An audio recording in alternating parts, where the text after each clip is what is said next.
Aquí nos enfocaremos a las categorías conclusiones del autor y conclusiones propias del lector.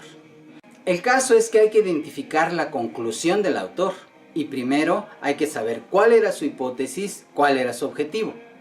La conclusión debe verse fundamentalmente en términos de si cumplió su objetivo y si pudo apoyar su hipótesis de investigación. En la sección de discusión o conclusiones debe estar esta parte bien explícita. De otra manera tenemos que inferirla, pero ese es un punto menos para el autor. Ahí mismo en esa sección de discusión deberíamos encontrar otros aspectos complementarios. 1. Argumentos que señalen la importancia de la investigación, que deben de estar en concordancia con la justificación que se dio al inicio, en la introducción del artículo. 2. Las implicaciones de los hallazgos, en términos tanto teóricos como prácticos, que también van en la misma dirección de las justificaciones que aportó, vinculando los resultados previos con los que obtuvo, el método, con su análisis, con los hallazgos, etc. 3.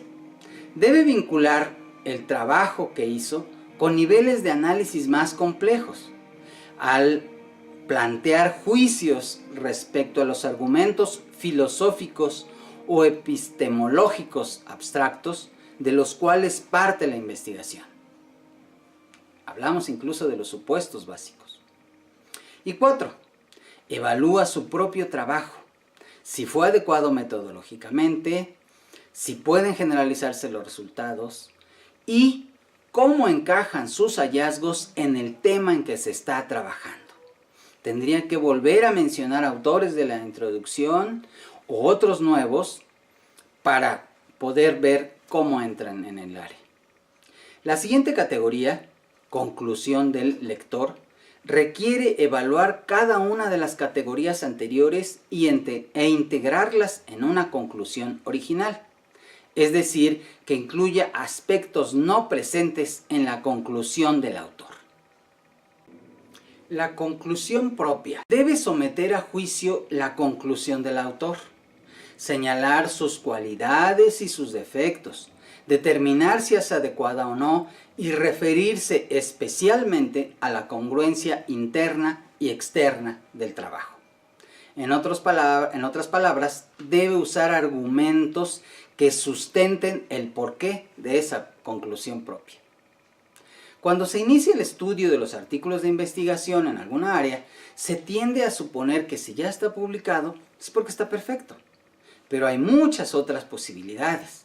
Solo imagina, quizá otro autor hubiera elegido referencias diferentes para plantear sus justificaciones, o para basarse en supuestos distintos, incluso para proponer otro objetivo o defender otras hipótesis, otros argumentos o hasta para usar un método o procedimiento diferentes, intentando controlar de manera alternativa las variables extrañas, lo que hubiera cambiado a su vez el tipo de datos, el análisis estadístico que era el más pertinente, incluso el hallazgo en sí. De manera que podemos y debemos pensar críticamente en otras posibilidades cada vez que leemos a un autor, aun siendo nuestro autor preferido. Aún al mejor cazador se le va la liebre. Un error, una postura no considerada, alguna variable extraña, etc. Por ello es importante que sepas acerca de metodología, de estadística y no te quedes con lo que superficialmente hemos visto aquí. Cuando vas teniendo más experiencia en el tema del que habla el autor, te sentirás más confiado en que puedes realizar una crítica justa e imparcial a ese autor. Porque vas viendo distintos estilos, diferentes aproximaciones al mismo problema y porque para cada artículo hay otros en el pasado que te ayudan a formalizar una evaluación adecuada. Aprende a utilizar tu propia experiencia para este tipo de análisis. Ya estamos llegando al final de nuestro curso, por lo que ahora nos centraremos en la última categoría, la de creatividad y de actividad propositiva llamada cursos de acción alternativos.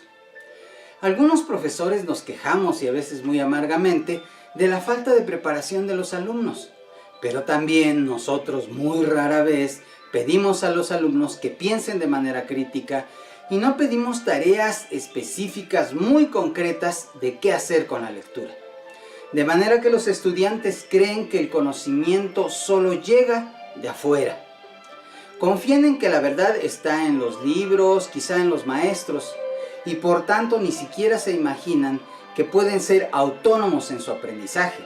Ni siquiera piensan que pueden llevar a cabo juicios críticos y que todo es memorizar y repetir. Esta categoría es precisamente lo contrario. Busca de los alumnos una respuesta creativa, que no surge de la nada, sino de un cuidadoso análisis de las categorías que hemos estado revisando, de todas las categorías precedentes. Los juicios sobre un artículo, la evaluación de sus componentes por separado y luego buscando su integración, valorando a la vez su congruencia, deben desembocar en la propuesta de nuevos argumentos, de un mayor número de planteamientos o procedimientos de intervención.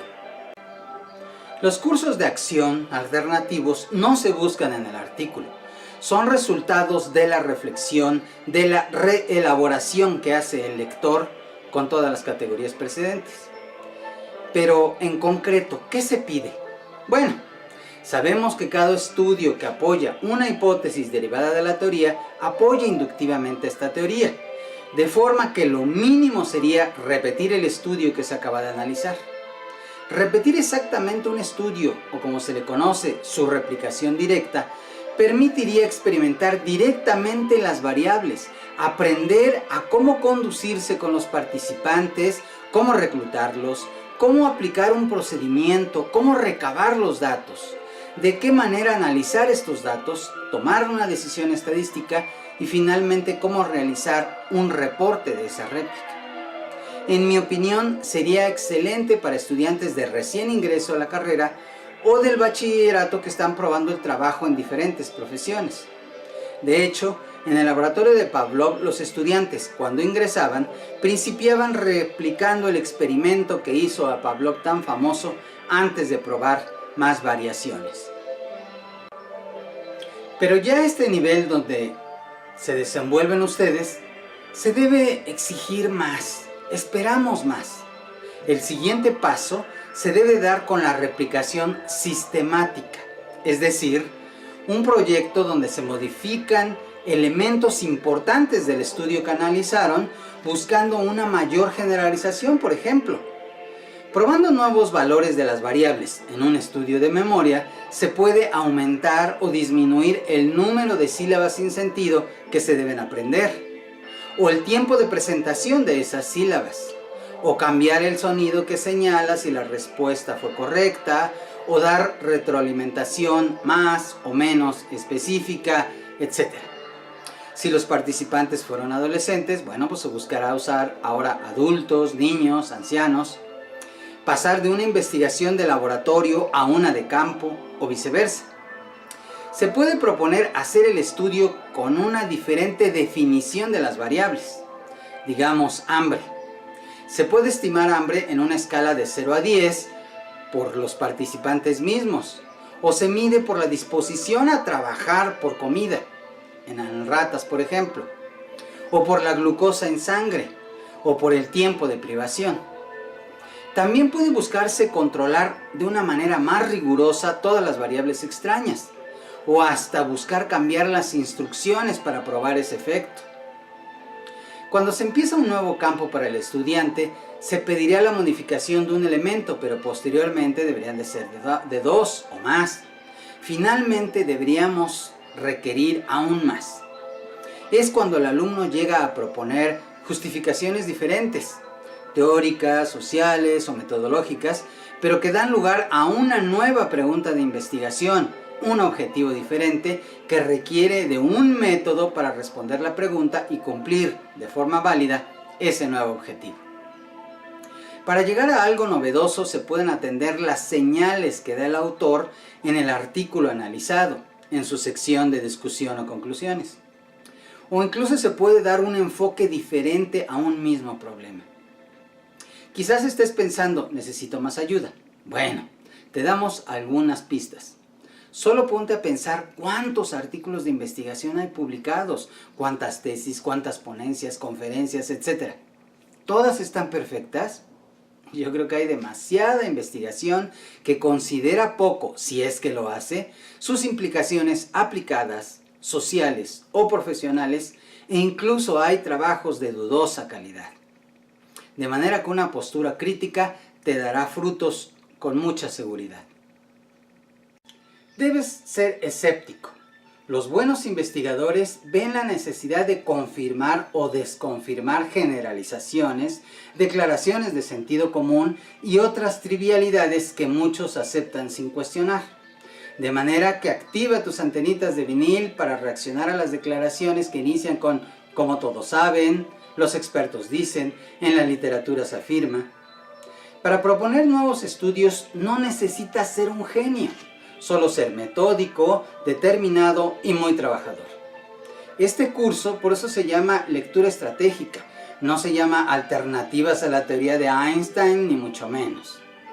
Como en muchas actividades, la mejor manera de aprender a investigar es haciendo investigación. Y al hacerlo, no debes permitir que los errores o las fallas bajen tu entusiasmo. Si acaso, solo debe hacer que el éxito, cuando finalmente llegue, sea más dulce. El inicio, sin una guía mínima y adecuada, lo hace más difícil, por lo que debes acercarte a un profesor que muestre disposición a enseñar a investigar. Ten en cuenta que los estudios deben replicarse, extenderse y hacerse más fuertes metodológicamente hablando, hacerse más verídicos, y con un poco de compromiso y una pequeña dosis de creatividad, se puede someter a estudio las variables más importantes sobre conducta, sobre salud, sobre sociedad, etc. Y tu materia prima son los artículos de investigación que ya sabes cómo analizar. No leas los artículos como si fueran un cuento de hadas.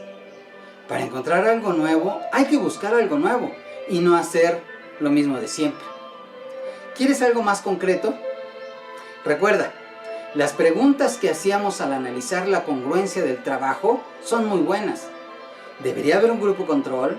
A lo mejor 2 o hasta más. Hablamos también de los participantes, de la duración de la intervención, el seguimiento, asegurar el diseño. Prueba a maximizar las diferencias entre grupos empleando participantes que posiblemente se beneficien más de la intervención. Es cuestión de práctica que llegues a saber cómo incluir y cómo excluir participantes. Usa muchas mediciones de un solo individuo o muchos participantes en pocos grupos. Y un truco que funciona para tener mayor sensibilidad en tu variable dependiente es poner 3 veces más individuos en el grupo control para encontrar diferencias cuando realmente las hay en la población. Una frase muy conocida de Delors es: educar es avanzar hacia el aprender a aprender, al saber hacer, al aprender a ser y al aprender a convivir a lo largo de la vida. De esta forma, todo acto educativo tiene 4 procesos: información, conciencia, evaluación de problemas y capacidad de acción. Desafortunadamente, la docencia en todos los niveles se enfoca casi exclusivamente en la transmisión de información y la mayoría de las veces de manera acrítica. Esto no parece mejorar en la educación superior, que es la población meta a la que nos estamos dirigiendo. El objetivo de este curso sobre el entrenamiento en análisis estratégico de textos fue precisamente pasar a la evaluación y a la acción. A continuación, intentamos la expansión de la utilidad del análisis estratégico al efecto del entrenamiento en la redacción de una revisión teórica, como la solicitada para describir el estado del arte, en la elaboración de reportes de investigación y en el diseño de proyectos de investigación originales. Finalmente, se discute su relevancia en las categorías de intervención y conceptos relacionados como prevención, tratamiento, terapia, instrumentación, etc. Hasta aquí Parecería que nuestro interés ha sido que el alumno use el análisis estratégico de textos, pero es para que aprenda y no para que repita mecánicamente lo que dice un autor. Pero acabamos de decir que el alumno debe demostrar que es capaz de evaluar problemas y de demostrar capacidad de acción. Por ello, nos abocamos a buscar que los alumnos, después de analizar las lecturas, de inmediato apliquen lo que han aprendido. Intentamos desarrollar un contexto óptimo para el aprendizaje, aplicando algunas nociones que desarrolló Cobb, como significancia práctica, que implica que la información que debe aprenderse se tiene que conectar a situaciones donde el estudiante utilizará dicha información. Y transferencia, que involucra la relevancia de un contexto que permita el uso de lo aprendido para resolver nuevos problemas en otras situaciones.